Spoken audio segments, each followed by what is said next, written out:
네, 파월 연준 의장이 12월 금리 인상과 관련해서 속도 조절론을 내놓으면서 간밤에 뉴욕 증시가 환호하는 모습이었습니다. 어제 국내 증시에서도 장 마감할 때쯤에 외국인들의 매수세가 강하게 유입이 됐었고 어제에 이어서 오늘도 국내 증시 강한 흐름 나타내고 있습니다. 물론 장 초반에 급등세 대비해서는 오름폭을 살짝 줄여가고 있긴 하지만 양시장에 지금 계속해서 외국인들과 기관의 매수세가 들어온다는 점은 긍정적으로 볼 수 있을 텐데요. 오늘 시장에 대한 이야기 자세하게 풀어보도록 하겠습니다. 오늘은 인포스탁 데일리 김종현 전문위원과 함께합니다. 위원님 안녕하세요. 네, 안녕하십니까. 네, 오늘 시장의 분위기 머니맵 통해서 먼저 확인해 볼 텐데요. 빨간불이 가득 들어와 있긴 한데 일단 2차 전지 쪽은 좀 빠지고 있습니다. 우선은 삼성전자와 SK하이닉스가 각각 1%가 넘게 강한 모습 나타내고 있고요. 오늘 LG이노텍도 2% 가까이 그리고 여기 작지만 LG디스플레이가 3% 넘게 오르고 있습니다. 잠시 후에 개장 특징주로 자세하게 알아보겠고요. 앞서 체크해봤던 2차 전지 쪽은 오늘은 그렇게 힘을 내고 있지 못합니다. LG에너지솔루션, 삼성SDI, SK이노베이션 생산 쪽이 좀 빠지고 있고 에코프로비엠과 LNF 같은 쪽은 그래도 강한 탄력 나타내고 있습니다.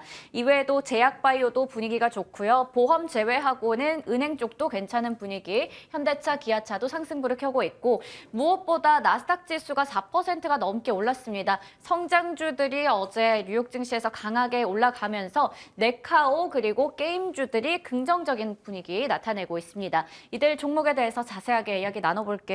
먼저 첫 번째는 LG 디스플레이입니다. 4분기에도 실적이 좀 부진할 것이다라는 이야기 나오고 있고 내년 2분기쯤은 돼야지 이 실적 회복이 나타날 거다라는 전망 나오고 있습니다. LG 디스플레이가 정말 오랜만에 급반등이 나오고 있거든요. 어떻게 해석하시는지요? 네, 일단 그 애플 공장과 관련돼서 서서히 정상화 가능성 이런 부분도 언급되고 있는 양상이고요.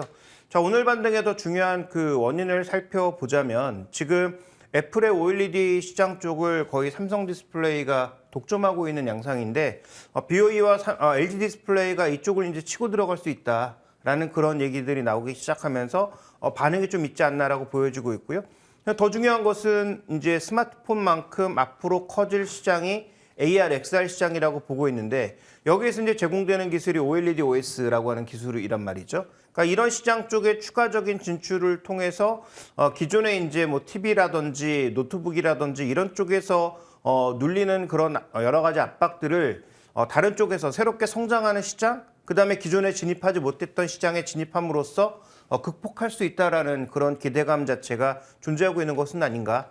좀 더 이걸 한마디로 본질적으로 살펴보면 악재가 거의 다 반영된 종목에 대해서 시장은 악재가 나오더라도 비교적 너그러운 그런 양상을 보여주고 있는 것이 아닌가 이렇게 이해를 해볼 수 있을 것 같습니다. 그래서 말씀해 주신 것처럼 4분기 실적이 좋을 리 없으나 시장은 지금 4분기 실적의 둔화보다는 어느 정도의 터닝 시그널이 아마 이제 내년 초에는 나올 가능성이 있지 않을까라고 보고 있는 것 같고 그렇게 본다면 현재 구간의 주가는 조금은 좀 저렴하지 않나라는 측면에서 이 LG 디스플레이를 접근하고 있는 것이 아닌가 이렇게 봐야 될 것 같습니다. 네, LG 디스플레이가 또 OLED 관련해서 사업부 개편에 박차를 가하고 있다라는 부분까지 앞으로 좀 경쟁력이 강화된다라는 부분을 좀 본다면 그동안의 주가 빠짐은 좀 어느 정도 악재를 반영했다라고 볼 수 있겠고요. 지금 자리는 어떻게 보면 좀 저렴하다라고 판단할 수도 있을 것 같습니다. 그러면 이어서 다음 개장 특징주 볼 텐데 앞서 머니맵에서도 봤듯이 오늘 네카오 강하고요. 카카오 계열사들도 쭉쭉 올라가고 있습니다. 우선은 지금 나스닥이 급반등하면서 함께 지금 활짝 웃고 있는 상황인데 과연 이 추운 시기에서 먼저 벗어날 수 있는 종목은 어떤 쪽이 될까요? 일단은 지금 카카오가 조금 더 강한 흐름 나타내고 있거든요. 네, 당연히 고점 대비 낙폭이 큰 카카오가 좀 더 탄력적인 모습을 보여주고 네. 있지만 네이버는 그 포시마크 인수할 때 분명히 말씀을 드렸죠. 네이버의 성장이 없다라고 생각되면 PBR 한 배에서도 매력이 없지만 성장이 있다고 생각하면 PBR 한 배에서 못 살 이유가 또 무엇이냐라고 말씀을 드렸는데요. 저는 지금도 동일한 생각입니다. 지금 만약에 이제 금리에 의해서 올라가는 그런 일시적인 반등 추세일 수 있고요. 그러면 다시 또 내려갈 수도 있겠죠. 네. 그래서 단기적인 주가를 우리가 일일이 맞추기는 어려우나 중요한 것은 네이버가 향후 성장성이 없고 정말로 이 실적이 계속 쪼그라드는 그런 기업이라면 지금이라도 정리를 해야 되겠죠. 근데 만약에 그렇지 않은 기업이라면 이제 반등해봐야 반등한 지금의 상황이 뭐 PBR 기준으로 한 1.2배밖에 안 되는 이런 기업에 대해서 우리가 어떻게 투자해야 되는지는 뭐 각자의 판단에 맡기겠습니다. 저라면 만약에 다시 뭐 PBR 1배까지 내려오는 그런 급격한 변동성이 나타난다면 다시 한번 매수의 기회가 오는 것이 아닌가라고 판단하고 있고요. 현재 구간에서 뭐 단기적인 반등은 언급해 주셨던 뭐 금리 이슈, 낙폭과대주들의 반등 이슈 정도로 치부해 볼 수 있는 상황입니다만 뭐 길게 봤을 때는 지금은 기회의 영역에 있지 않느냐 이렇게 보고 있습니다. 네, 네이버에 대해서 다시 한번 긍정적인 얘기를 해주셨고요. 네이버는 지난 10월 6일에도 유망주로 소개를 해주셨었고요. 그리고 시가 기준으로는 17.9%, 최고가 기준 수익률은 18.2% 나타내고 있습니다. 여전히 긍정적인 시각 유효하다 얘기를 주셨습니다. 그러면 이어서 저희 잠금 매제 종목들 하나씩 풀어보도록 할게요. 오늘 첫 번째 종목은 바로 DL건설입니다. 이제는 반격의 시대가 나온 것인가? 오늘 뭐 개장 직후부터 건설 중소형주들이 일제히 빨간불을 강하게 켜고 있습니다. 최근에 건설주는 금리 인상 그리고 부동산 거래 위축 뭐 여러 가지 레고랜드 사태 등등 때문에 정말 투자 심리가 얼어붙어 있었던 쪽인데 일단은 지금 금리가 어제 좀 속도 조절론에 들어간다 이런 소식 나오면서 급등이 나온 건지 아니면 또 다른 뭔가 이슈가 있는지요? 네, 오늘의 반등은 누가 뭐래도 이제 금리라고 봐야 되겠죠. 근데 이제 금리가 고점에서 내려왔다라는 것 자체도 중요하지만 더 중요한 것은 금리가 그동안 계속 올라갈 거다라는 어떤 그런 불안감 때문에 지금 이렇게 국채금리, 미국에서 10년물 국채처럼 지표물로 거래되고 있는 것들은 안정을 찾았죠.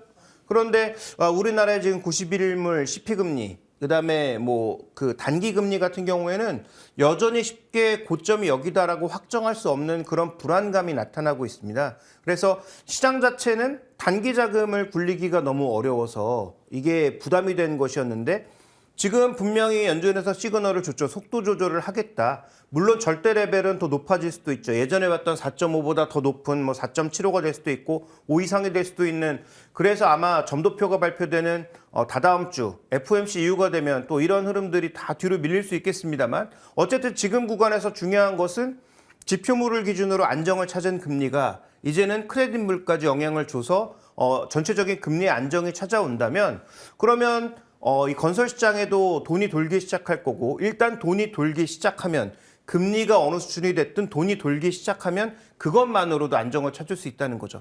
그러니까 망하기 일보 직전까지 갔다고 생각한 중소형 건설주들이 제일 먼저 치고 올라오는 것이고요. 그다음에 상대적으로 이제 주택 건설 비중이 높은 DL 같은 경우에도 탄력적인 반등을 보이면서 오늘 건설주 전반이 일단 움직이는 모습을 나타내고 있다.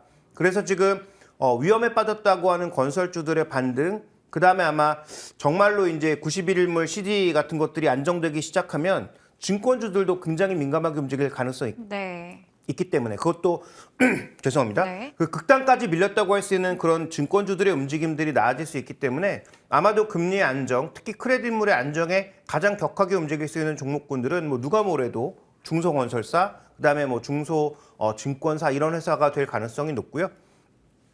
뭐 이 시간에 우리가 중소건설사를 얘기하기엔 조금 부담스러우니까 오늘 좀 탄력적으로 움직이고 있는 대형 건설사를 축으로 해서 한번 이 부분을 점검해 봤습니다. 네, 좋습니다. 오늘 건설주들이 섹터 중에서 정말 강한 흐름 나타내고 있습니다. 오늘의 상승은 일단은 금리 이슈가 있다 얘기 주셨고요. 함께 좀 중소형 증권사들도 얘기를 같이 주셨네요. 그러면 이제 실적 부분을 체크해 보겠습니다. 지금 뭐 DL건설은 3분기 실적이 좀 부진했는데 앞으로의 전망은 어떻게 나오고 있나요? 네, 이제 여러 가지 불안 요인들이 있는데 그 실적의 상당 부분도 결국 비용 증가와 관련된 부분이죠. 네. 그동안은 비용 증가에 영향을 줬던 게 뭡니까? 원가의 상승이잖아요. 그런데 지금은 금융비용이라든지 자금 순환의 문제 때문에 굉장히 부담을 받았던 건데 만약에 금리가 안정되면서 크레딧물도 안정되면 그 부분 풀리겠죠. 그다음에 원재재 가격은 지금 고점 대비 다 꺾여 내려온 상황이죠. 그리고 지금 수주잔고를 살펴보시면 주택작공도 3분기에 좀 늘어난 것으로 보이고요. 네. 수주잔고도 주택작공이 늘어나면서 늘어났습니다. 그러면 이 늘어난 착공 추이, 수주잔고 추이가 결국 실적으로 돌아오는 내년에 있어서는 어느 정도의 이제 실적 회복이 나타날 개연성이 있다. 이렇게 봐야 될 것으로 판단하고 있기 때문에 지금 보시는 것처럼 연도 기준으로 봤을 때 2022년 3분기까지 대거 증가하는 이런 모습 자체는 긍정적일 수 있다. 그래서 분명히 여러 가지 위험 요소들도 있지만 좀 저평가에 빠져 있는 이런 대형 건설사들이 수주 잔고도 늘고 주변 환경도 개선되는 그런 요인으로 왔다면 지금은 본격적인 반등이라기보다는 시장 대비해서 끝없이 내려갔던 그런 어떤 상대 수익률 저하를 네. 조금은 축소하는 그런 구간으로 이해해 볼 수 있는 지금 시즌이 아닌가 이렇게 보고 있습니다. 네, 앞서 수주잔고 얘기를 해주셨는데 오늘 또 동부건설 같은 경우에도 수주잔고가 8조 원에 육박한다. 7년치 일감을 미리 다 받았다. 뭐 이런 소식도 나오면서 상한가로 직행하기도 했죠. 지금 DL건설 같은 경우에도 장 초반에 19%까지 급등했다가 현재는 9% 정도 상승세 나타내고 있습니다. 거래량도 많이 실리고 있는데 우선은 지금 그동안 상당히 많이 빠져있던 주가 어느 정도 지금 회복으로 돌리는 움직임이 나타나고 있는데요. 그렇다면 지금 자리에서 밸류에이션 어떻게 판단하시는지 궁금합니다. 네, 일단 뭐 PE 측면에서는 여러 가지 변수들이 있으니까 PB 측면에서 보면 역대 최저 밸류까지 떨어졌다가 이제 막 반등을 시작하는 중이죠. 그러면 이제 반등을 시작하는 그런 국면에서의 핵심 포인트는 뭐겠습니까? 결국 실적을 얼마만큼 담보할 수 있느냐? 그다음에 수주잔고의 증가분이 안정적으로 유지될 수 있느냐 이 두 가지로 봐야 될 텐데 이것은 금융시장의 전반적인 안정, 부동산 시장의 안정을 기조로 하고 있습니다. 네. 그러면 이 기조가 지켜질 거냐에 대해서는 누구도 네라고 확실하게 답을 할 수 없죠. 그러면 제가 말씀드리고 싶은 건 이 정도 역대 최저 밸류에서 가격의 회복은 어느 정도까지는 더 나타날 수 있다. 그런데 우리가 바라볼 수 있는 건 아마도 거기까지가 아닌가라고 볼 수 있습니다. 그래서 정말로 부동산 시장이 안정될 것인지 내년도의 경기 침체 압박은 상대적으로 작은 것인지에 대한 판단은 그건 내년에 정말로 우리가 맞서서 해야 되는 그런 상황이라고 보고 있고요. 그런 관점에서 본다면 과거 저점이었던 PB 0.5배 부근 정도까지의 반등은 한 번 정도는 생각해 볼 수 있지 않느냐라는 판단이고요.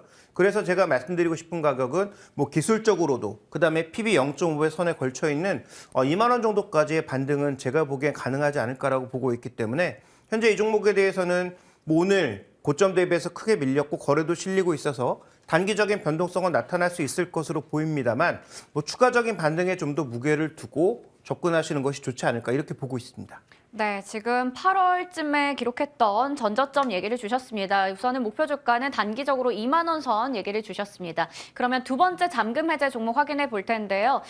최근에 또 중국 봉쇄 완화에 대한 기대감 나오고 있고 일본 노선 좀 회복되면서 이 카지노주들이 좀 주목을 많이 받고 있죠. 리오프닝 쪽에서 후발주자 성격이었는데 또 강하기는 정말 강한 모습 나타냅니다. 바로 파라다이스 볼 텐데요. 진정한 리오프닝의 수혜자인지 첫 번째 투자 포인트 체크해 보겠습니다.